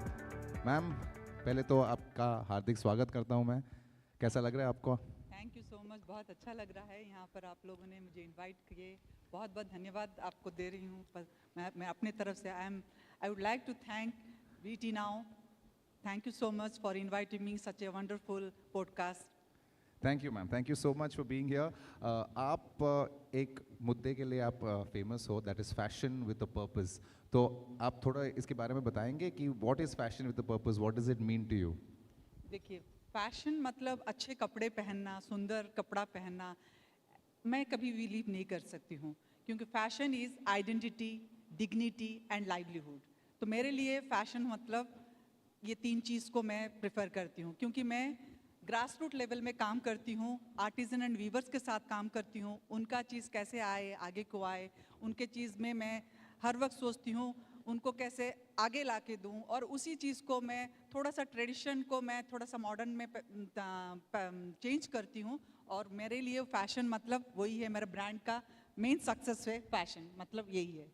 Thank you ma'am, बहुत अच्छा टॉपिक है fashion with a purpose and it's great that you are doing an amazing job in this field. Ma'am अगर उड़ीसा के बारे में बात करते हैं तो हमारा लोकल टैलेंट, क्राफ्ट्समैन, कारीगर्स आर वर्ल्ड क्लास, करेक्ट? तो उनका बहुत टैलेंट होता है। तो आप इन लोकल आर्टिसंस के साथ कैसे कर रहे हो कि we will build a strong fashion ecosystem? Actually देखिए, मैं क्लोजली तो उनके साथ मैं काम करती हूँ। मैं हर वक्त जो फोकस करती हूँ हमारे जो इनोवेशन था, हमारे डिज़ाइंस में कैसे इनोवेशन हो, कैसे सिलॉट हम लोग का जो एक प्रेजेंटेबल हो। एंड इस चीज़ को हम लोग अगर हमारा जो heritage of art and craft जो हमारे उड़ीसा में है, जो हैंडलूम से लेके हैंडीक्राफ्ट हमारा भरपूर है, तो उस चीज़ को हम लोग कैसे मॉडर्न तरीके से हम लोग प्रेजेंट कर सकें। क्योंकि देखिए, आजकल के ज़माने में जेंजी जो हमारे जो मॉडर्न जो न्यू जनरेशन जो है, तो हैंडलूम एंड नेचुरल फैब्रिक को थोड़ा सा उन लोग पसंद नहीं करते हैं, लेकिन फास्ट फैशन की तरफ उन लोग जाते हैं ज़्यादा। मैं प्रेफर करती हूँ कि वो बच्चे अगर हमारा ये जो सस्टेनेबिलिटी फैशन एंड जो फास्ट फैशन से थोड़ा सा हम स्लो फैशन की तरफ ध्यान देंगे, और ये जो हमारे आर्ट एंड क्राफ्ट में हमारा आर्टिजन, वीवर्स और SHG ग्रुप जो काम करते हैं, तो उनके साथ अगर हम लोग ज़्यादा जुड़ेंगे तो हमारा चीज़ आगे को आएगा। क्योंकि मैं हर वक्त अंडरस्टैंड करती हूँ उनका स्किल, उनका स्टोरीज, उनका टैलेंट, उनका ट्रेडिशन। तो इस चीज़ को मैं हर वक्त ध्यान में रखती हूँ और हमारे जो यंग जनरेशन को भी बोलती हूँ मेरे साथ आके जुड़िए, और उनके लिए हम सपोर्टिव बनेंगे तो हम आगे को आएंगे। बहुत अच्छी बात कहा मैम आपने कि जेनजी अगर आपके साथ जुड़ेंगे तो बहुत अच्छा होता है, क्योंकि their talent, their new ideas, their new designs अगर आप हैंडलूम के अंदर ला सकते हो तो it is a win win for everyone ना। और जैसे आपने कहा सस्टेनेबिलिटी बहुत इंपॉर्टेंट है, तो लोकल क्राफ्ट्समैनशिप, एथिकल सोर्सिंग, ये सब आप आपके बिजनेस मॉडल में कैसे इंटीग्रेट कर रहे हो? देखिए, हम जब हमारे आर्टिजन के साथ या वीवर्स के साथ काम करते हैं, क्यों ट्रांसपेरेंसी होना चाहिए। उनको जो वेजेस जो मिलता है उनको एक्चुअल वेजेस मिलना चाहिए। तो उनके साथ मैं क्लोजली काम करती हूँ, और हमारा चीज़ को जैसे कि वो ऑथेंटिसिटी, हमारा तो ट्रेडिशन है जो कि ऑथेंटिसिटी है, लेकिन उसको थोड़ा मॉडर्न लुक देंगे तो हमारा चीज़ भी आगे को आएगा। हम लोग हर वक्त हमारे ओल्ड इज़ ऑलवेज गोल्ड, हमारा ट्रेडिशन को हम कभी नहीं छोड़ सकते। जो भी है हमारे जो ओल्ड गारमेंट से लेके ओल्ड जो हमारा जो टेक्निक्स को लेके मॉडर्न टेक्निक के साथ, AI के बारे में जब सर ने बताया, AI टेक्निक को हम लोग यूज़ कर सकते हैं हमारा जो ट्रेडिशन के साथ, तो बहुत अच्छा उभर के आ सकता है हमारा चीज़ आगे को। एंड हम लोग मार्केट को हमारा जो नेशनल लेवल से इंटरनेशनल लेवल तक पहुंच सकते हैं। तो मैं इंश्योर करती हूँ हमारा जो उड़ीसा का क्राफ्टमैनशिप, इंडिया का जो क्राफ्टमैनशिप, हम अगर इस तरह से हम लोग आगे को लेके आएंगे, नेचुरली हम लोग आगे ही आएंगे, ग्लोबली हम लोग इसको आगे बढ़ेंगे। और आपने बहुत खूबसूरती से ये काम किया है मैम, जहां आपने उड़ीसा की क्राफ्टमैनशिप को मॉडर्न डिज़ाइंस के साथ बाहर निकल के आए हैं, and everybody is very happy with that. Thank you so much ma'am. And एक और टॉपिक है, आप एक बहुत सक्सेसफुल वुमन एंटरप्रेन्योर हो। जब आपने स्टार्ट किया था, आई एम श्योर काफ़ी चैलेंजेस के थ्रू गुजरे हुए हमारे जो नए वुमेन एंटरप्रेन्योर्स है, अगर उनको आपको मतलब आपसे कुछ सीखना है तो क्या सीख सकते, क्या चैलेंजेस थे, कैसे आपने उसको ओवरकम किया और सक्सेस की तरफ आप लेके गए आपके बिजनेस को? एक्चुअली आप ठीक कहा, जब एक एज ए वुमेन एंटरप्रेन्योर, एक सोशल एंटरप्रेन्योर जब आगे को आते हैं, बहुत सारे चैलेंजेस फेस करना पड़ता है, क्रिटिसिज्म को फेस करना पड़ता है, बैक बाइटिंग, लेग पुलिंग, सारे चीज़ को आपको फेस करना ही पड़ेगा, क्योंकि यही चीज़ है आपका ग्रोथ का, यही है आपका जो एडवर्टाइजमेंट, वही है आपको एड। आप सोचिए, एक आदमी आपके बारे में जो बोलता है तो आपका एडवर्टाइजमेंट ही कर रहा है। इसको आप पॉजिटिव वे में लीजिए, नेगेटिव वे में बिल्कुल मत लीजिए, क्योंकि एवरी सक्सेसफुल लेडी वुमेन के लिए एक सपोर्टिव मैन की हर वक्त रहते हैं उसके पीछे। वैसे ही एवरी सक्सेसफुल मैन के पीछे भी एक स्ट्रांग वुमेन ही रहती है, क्योंकि सपोर्ट करना मतलब हम कोलैबोरेशन के थ्रू से ही सपोर्ट कर सकते हैं। तो कभी भी आप लोग कभी भी हार मत मानिए, आगे को आइए, ये नेगेटिविटी को आपके ऊपर मत छाने दीजिए, क्योंकि आप जब गाड़ी स्टार्ट करते हैं, आप एक व्हीकल जब स्टार्ट करते हैं, गाड़ी जब रनवे में आप जाती है, रोड में जाती है, तो आपके सामने स्पीड ब्रेकर आता है, तो आप क्या करते हैं, गाड़ी रोक देते हैं या स्पीड से उसको कवर करके जाते हैं, या स्लोली आप जा रहे हैं। स्लोली आप हर चीज़ को कवर करते करते आप हर्डल्स हर वक्त स्लोली आप पार करेंगे, तो डेफिनेटली आपको सक्सेस ही होगा। विदाउट सक्सेस हम लोग कभी पीछे नहीं रहेंगे। कभी भी आप मैं बिलीव नहीं करती वुमेन कार्ड के लिए, कभी मैं सोचती नहीं हूँ कि, क्योंकि हम लोग फिजिकली थोड़ा अलग है, लेकिन इमोशनली एंड जो स्ट्रांग है हम लोग हर वक्त सक्सेस ही होंगे। कभी हार मत मानिए, आगे को आइए, हर वक्त आपको सक्सेस ही मिलेगा। Thank you ma'am, thank you so much. आप हर वुमेन एंटरप्रेन्योर के लिए एक मिसाल हो। आपकी जो जर्नी हुई है बहुत इंस्पिरेशनल है, और जैसे आपने सबके सामने आपने बताया कि ऑल दीज चैलेंजेस जो आपने फेस किया और ओवरकम किया, it is very inspirational. Thank you so much for sharing your journey with us and all your stories. You are truly an inspiration ma'am. Thank you very much. Thank you so much. Thank you.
Good afternoon, ladies and gentlemen, and welcome to the ET Now Health Ranking and Conclave Odisha 2026. We have a very special person I'm going to be joining and having a conversation with. My name is Anuj. It's an absolute honor to welcome this gentleman on stage. Please put your hands together for Brigadier Dr. Biraj Mohan Mishra, the Chief of Medical Services, Some Ultimate Medicare. Everybody, please put your hands together for Sir as he comes up on stage, and everyone in the online audience, you're going to be in for a very exciting discussion.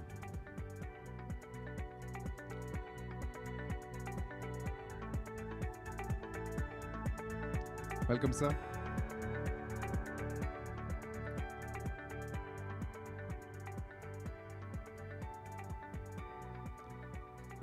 Thank you, sir, for joining us in conversation with Brigadier Dr. Biraj Mohan Mishra.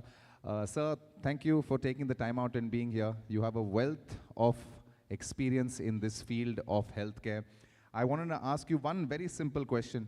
What, according to you, makes a hospital truly world-class? Yeah, what according to you makes a hospital truly world-class?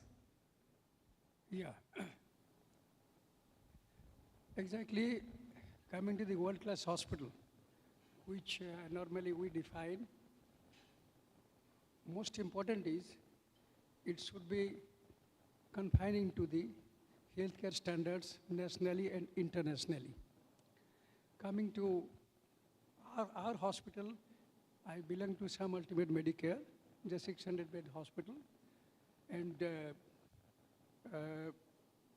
we recently added 250 beds, and with that it became 600-bed hospital, and all the protocols, all the standard protocols which are supposed to be in the hospital, supposed to be practiced, that is very important. That is one. And people expect from us that a hospital should be having all the specialties, like it is a super specialty tertiary care hospital, so we do have, but then the requirement is not only that you should have all the specialties, but we should be adequately able to provide the patient care in a way that is expected from the public, expected from the government.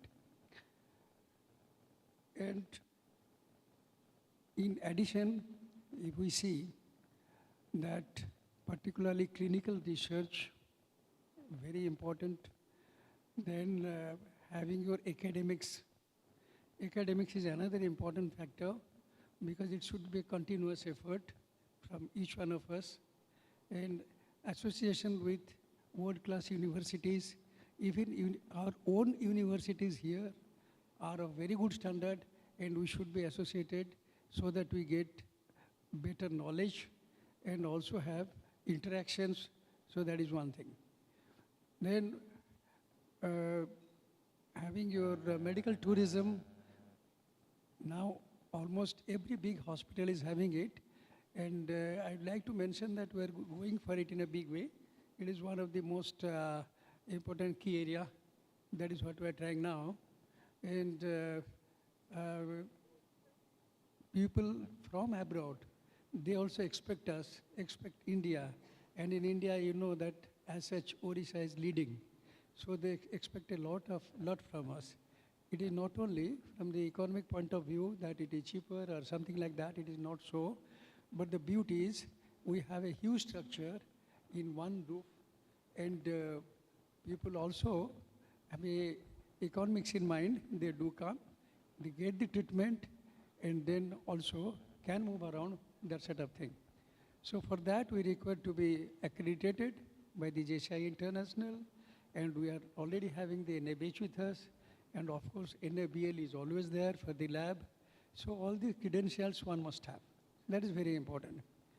And about the clinical research, I find that there is a huge demand from the companies, those who are always one leg, they have one leg here and one leg in all foreign countries. So that is a challenge, but they do want, and there is a huge demand, and once we are in the clinical research also, we get a lot of inspiration, and we contribute in the sector also in a big way.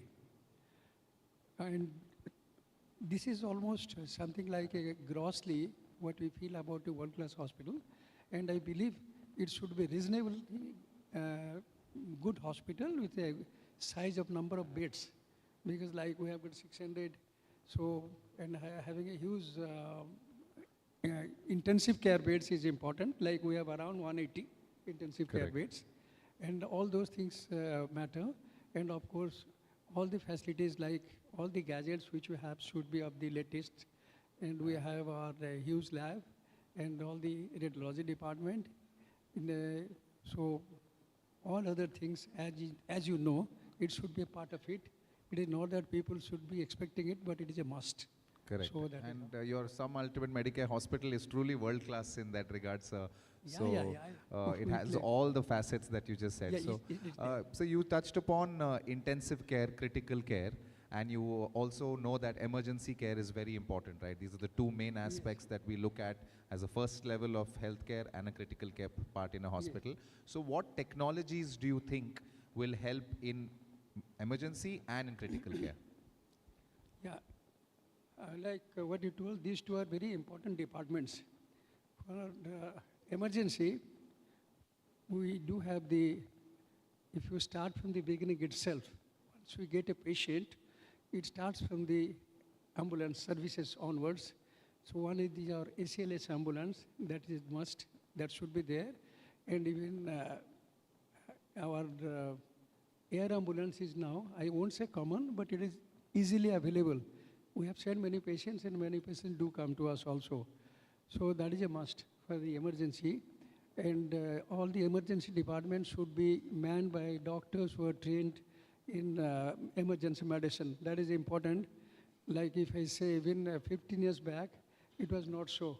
But right now it is a must. And whenever any inspection are authorized also, we require that yes, every voice should be trained or every doctor should be trained in emergency medicine. And similarly, the associates, health associates who are working with them, the emergency technicians, they do have a lot of training, and it is a continuous thing. So that is one. And about the equipments, we see the equipments what are normally available in the emergency department, that is about the defibrillator or the ventilator or the focus, that is ultrasound, which can be done at the bedside. And in addition, all the type of AI supported equipments which can be available in the ambulance or in the air ambulance. So all these are a research by itself. Every day we are getting additional informations and we are trying to keep it that way. So that way emergency is a 24/7, as we know, and accordingly it is manned that way. We must have the spirit of maintaining. It is not that which patient requires that or which patient doesn't. We have to be prepared, and we are doing that. And in addition, this intensive care unit very closely associated with the emergency functioning. So we do have a lot of, about 180 beds, as I told you. Initially, when we started in 2020, in March we started, then after 20 days we entered into Corona. So that was a nightmare for all of us, so it was also for us. So after that, and during that period and onwards, there was a lot of requirement of the emergency beds, and we did that. And now we feel that happily it is being utilized by not only our people also, and patients coming from outside Odisha or any place, they do come and avail our services. And we have a lot of equipments, not the forum to get into detail, but everything we are having, and I'm sure that every hospital must be having that. And we have the consultants who are all, of course, qualified. They are all, they have to be DM, MCH and all that. But I'm so happy that there are, coincidentally maybe, they're either from AIMS or from SGPGI. So that is how. And we are also conducting courses. We do have the DNB in emergency also. Our academics also running accordingly. So that also gives a lot of lift to that. Thank you. Thank you, sir. Thank you so much for telling us all the initiatives that you've taken. The last question I have to you is about patient care. So, we know patients spend a considerable amount of time in the hospital after the procedure. So, how do you ensure good quality and compassionate care for patients?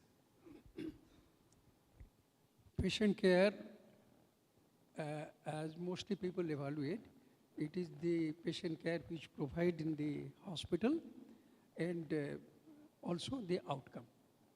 Both the things are to be measured, both the things are continuously analyzed, and there is nothing wrong in it. So people, once they're admitted in the hospital, the expectation is always there that they should be not only getting the patient care as in terms of medicine and medical care, but it should be human care as well. They should be getting that sort of attention from the doctors, from the nurses, and from the hospital environment itself. If it is so, if it is happening, the patient is always along with you in the journey. It is a known thing that every patient doesn't recover. It can never be. But if the patient and the family, they come to know that you are taking due care, then I'm pretty sure that they are with you and they will be able to understand in case the patient doesn't recover. But otherwise, we must put all our effort so that we see that the patient gets the best possible care and along with compassion, which is also equally important. Thank you very much, sir. You have truly summed it up in a very, very apt manner, and thank you very much. Ladies and gentlemen, big thank you to Dr. Mishra, who's here. Thank you very much. Thank you, sir. Thank you so much. Thank you. At the last, I would like to convey congratulations from my CEO, Dr. Shweta Padmadas. So she's not here, but definitely I would have been very happy seeing everything all here. Thank you. Thank you.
Good afternoon, online audience, and welcome to the ET Now Health Ranking and Conclave Odisha 2026. We have another great session that's coming up. We're going to be in conversation with the Dean of Institute of Medical Sciences and some hospitals, Bhubaneswar, Professor Sangamitra Mishra. Everybody, a big round of applause for Professor Mishra as ma'am comes up on stage.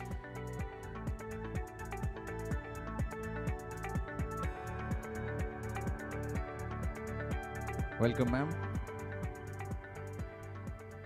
We have Professor Sangamitra Mishra with us. Ma'am, thank you so much for joining us. Thank you. I have an interesting question for you. How does combining medical education with hospital training help students actually become better doctors? What is your take on that?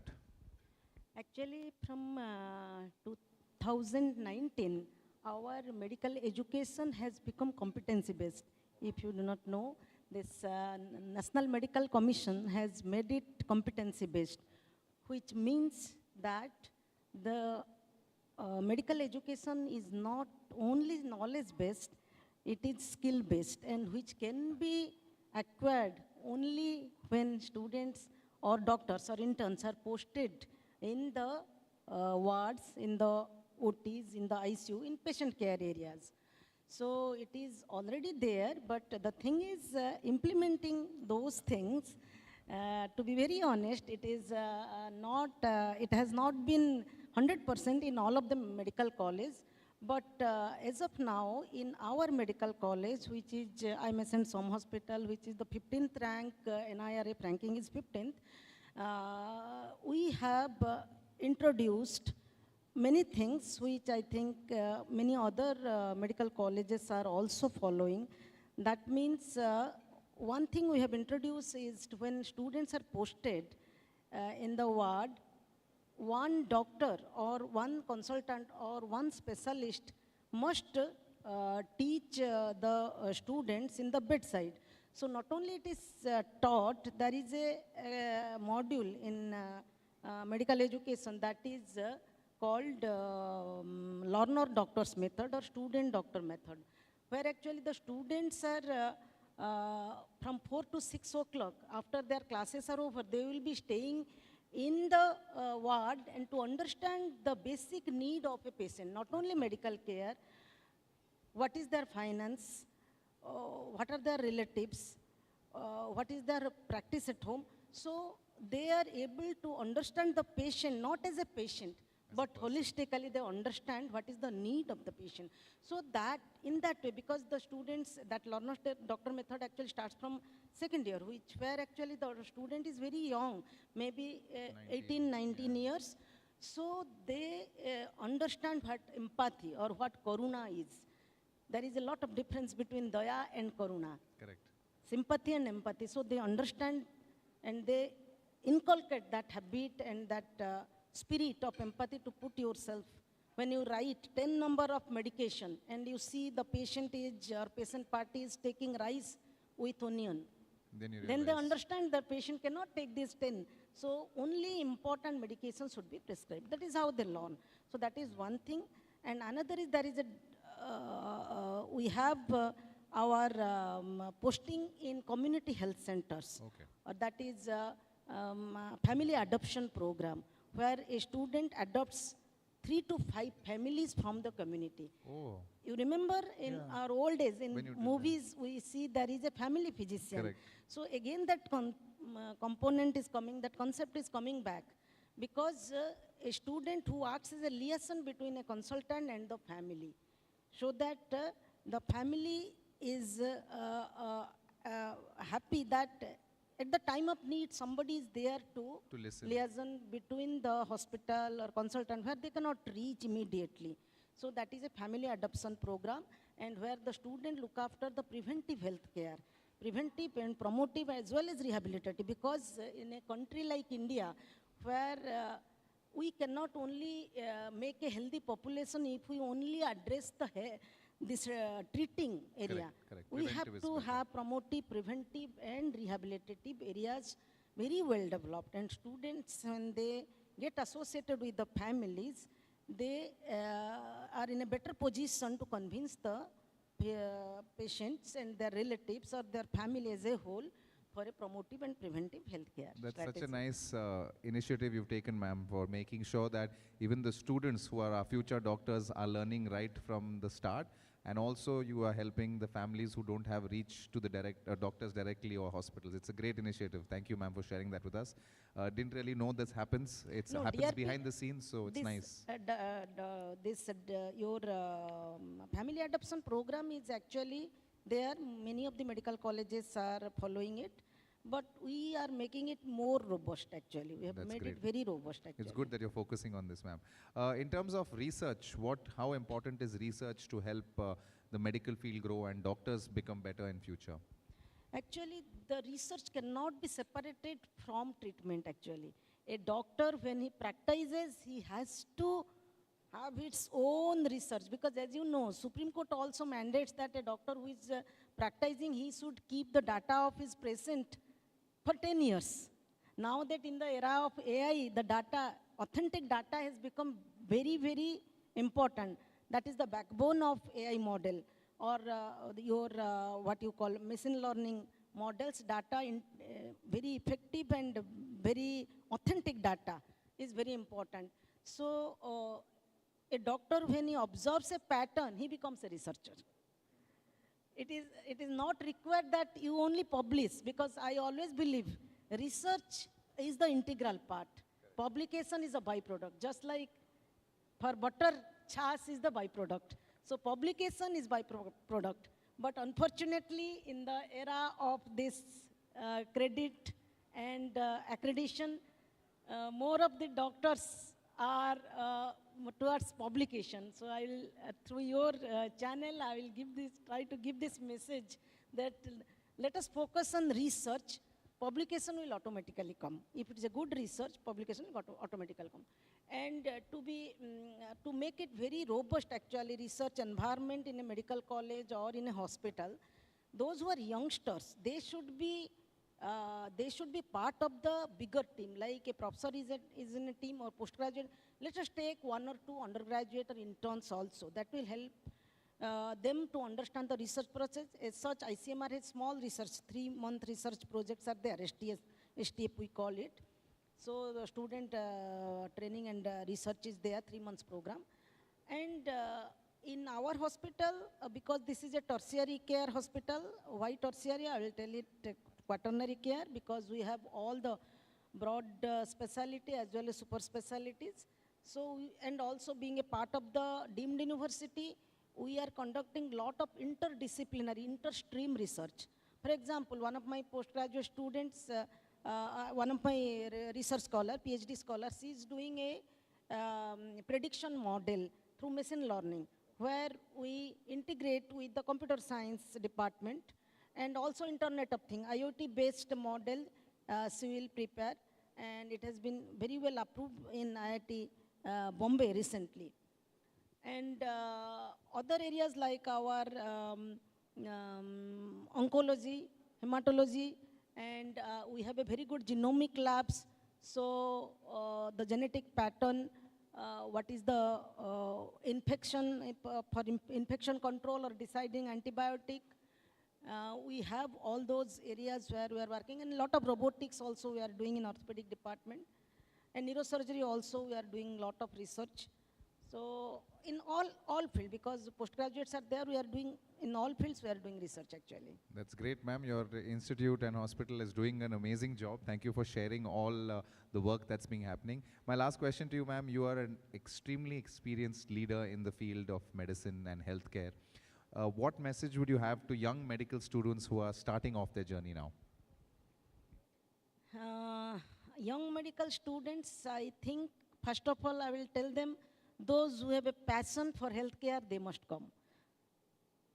Those who do not have a passion, they must not. Because unless you have a, by construction, if you do not have that spirit of providing service or empathy, then it is very difficult to acquire that, because it is a long duration of studies, more than 10 years, and it is a lifelong learning also. So that is one thing I will definitely tell those who have passion, they must join. And others must join other streams. And those who have already into, without understanding, those who are into this, I will tell them, as you know, learning or growth, technological growth is no growth unless you have an inner understanding. Unless there is spiritual growth, your technological growth will end up in more and more consumerism. That's a great advice to give, ma'am. It's not something everyone says. Focus on empathy, focus on the patient well-being, and then only if you're ready, get into it. Because greed has no end. Greed has no, to be very good doctor, to have a lot of publication, to be on the very international bigger platforms, all these are greeds. That's true. So unless you have this understanding, and we as Bharat or India, we have ancient learning. As you know, first there was a Gurukula learning, then technological learning. Correct. First there was character building, then technological learning. But fortunately or unfortunately, this spiritual learning has been out of our main curriculum. So if anybody is listening, any policymaker is listening to our conversation, I will have a wish to share with them that there must be universities where these technological learnings, medical, engineering all should be there. Along with there should be, in the evening, there should be classes for Upanishad and Gita, so that we make a good human being, and automatically after that, everything will be very easy for him or her. And another thing I will tell, in the era of digital era and in the era of social media, for those who are becoming doctors, they should make the screen time limited. Whatever is requirement through LinkedIn, you can have your digital connectivity, and do not try to be a celebrity, because as a doctor you are a celebrity. The day you have joined, you are a celebrity. So do not try. You have seen these people, they are more focused on just like a movie star, and they want to be like that. So putting your shoes on the path of doctory and putting another in the star's shoe, that will not taking you anywhere. So that is one advice. Another advice is, many of the students are going into addiction. Maybe it is stress, but I do not feel, if you have a good understanding of your spiritualism, which is the backbone of India, you will not go to those things. But it is a reality. Young students are into cannabis, into alcohol, into smoking.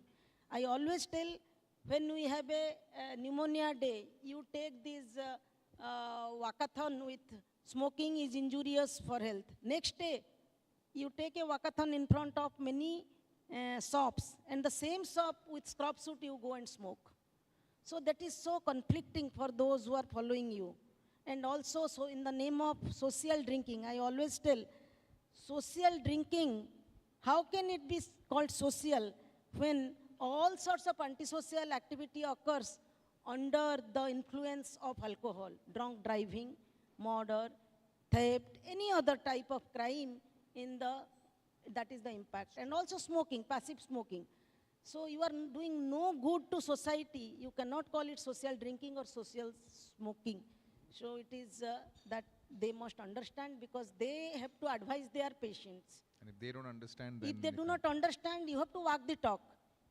You need not advise a patient if you are following those things. They will be motivated by this doctor is healthy, and because he follows this path. That's so true. that is very integral to a journey of a doctor, not to touch alcohol and walk the talk. Thank you, ma'am. Thank you so much. Like you said, first be a good human being. You will anyway become a good doctor after that. Thank you very much, Professor Sangamitra Mishra. Thank you so much for sharing your time with us. Thank you, ma'am.